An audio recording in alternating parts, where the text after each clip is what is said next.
પારડીના સરોદી ગામે એસઓજીની ટીમે રેડ કરી 37 લાખથી વધુના 18 ગાંજાના છોડ ઝડપી પાડ્યા, એકની ધરપકડ। વલસાડ એસઓજીની ટીમે પારડીના સરોદી ગામમાં દરોડા પાડી 37 લાખથી વધુ કિંમતના 18 લીલા ગાંજાનો છોડ જપ્ત કર્યા છે। આ મામલે એક આરોપીની ધરપકડ કરવામાં આવી છે, જ્યારે જમીન માલિક સહિત 2ને વોન્ટેડ જાહેર કરવામાં આવ્યા છે। પોલીસે બાતમીના આધારે સરોદી ગામના બરવાડી ફળિયામાં આવેલા બ્લોક નંબર સર્વે નંબર 875 વાળી ખેતીની જમીન પરથી આ જથ્થો મળ્યો હતો। જપ્ત કરાયેલા 18 લીલા ગાંજાના છોડનું કુલ વજન 74.310 કિલોગ્રામ છે, જેની બજાર કિંમત 37,15,500 આંકવામાં આવી છે।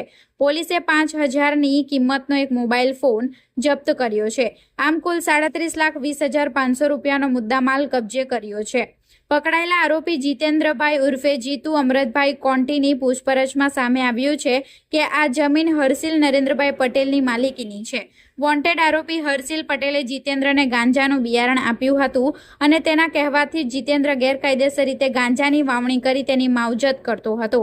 વલસાડ એસઓજી પીઆઈ દિનેશ પરમારના નેતૃત્વમાં પીએસઆઈ યોગેશ કુમાર પતાભાઈ હડિયા તેમની ટીમે આ સફળ ઓપરેશન પાર પાડ્યું હતું। પારડી પોલીસ સ્ટેશનમાં એનડીપીએસ એક્ટની વિવિધ કલમો હેઠળ ગુનો નોંધીને ફરાર આરોપી હર્ષિલ પટેલને પકડવા ચક્રો ગતિમાન કર્યા છે।